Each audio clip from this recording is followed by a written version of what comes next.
একবার এক শিক্ষক তার ছাত্রকে নিয়ে বনের মধ্যে হাঁটতে লাগলো এবং হাঁটার সময় একটা পর্যায়ে দেখতে পাইলো যে তাদের সামনে একটা ছোট চারা গাছ আছে। এবং সে সময় শিক্ষক তার ছাত্রকে উদ্দেশ্য করে বলল যে তুমি চারা গাছটা আমার জন্য নিয়ে আসো।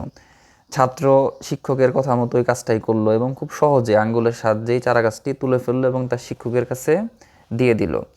পরবর্তী সময়ে আরেকটু তারা বনের মধ্যে হাঁটলো এবং হাঁটার সময় শিক্ষক দেখতে পাইলো যে আরেকটু বড় গাছ, অর্থাৎ আগের তুলনায় এখন যে চারা গাছটা দেখতে পাচ্ছে সেটা আগের তুলনায় একটু বড়। শিক্ষক তার ছাত্রকে বলল তুমি এই চারা গাছটা আমার জন্য নিয়ে আসো। ছাত্র এই চারা গাছটা তুলতে একটু কষ্ট হইলো, কিন্তু এরপরও সে তুলতে সফল হইলো এবং সে চারা গাছটা তার শিক্ষককে দিল। পরবর্তী সময়ে তারা বনের মধ্যে আবার হাঁটা শুরু করলো এবং দেখলো শিক্ষক যে একটি বিশালদেহী একটা গাছ তাদের সামনে আছে এবং তার ছাত্রকে বলল তুমি এই গাছটাও আমার জন্য নিয়ে আসো। এবং ছাত্র দেখলো এটা বিশালদেহী একটা গাছ এবং এটা শিকড় অনেক গভীরে। তো ছাত্র তার অপারগতা প্রকাশ করলো এবং বলল যে স্যার এটা আমার দ্বারা সম্ভব না। এবং শিক্ষক তার ছাত্রকে ওই অবস্থায় বলল যে দেখো তুমি তোমার জীবনের উপর অভ্যাসের যে প্রয়োগ এটা তুমি একটু আগে প্রদর্শন করলা।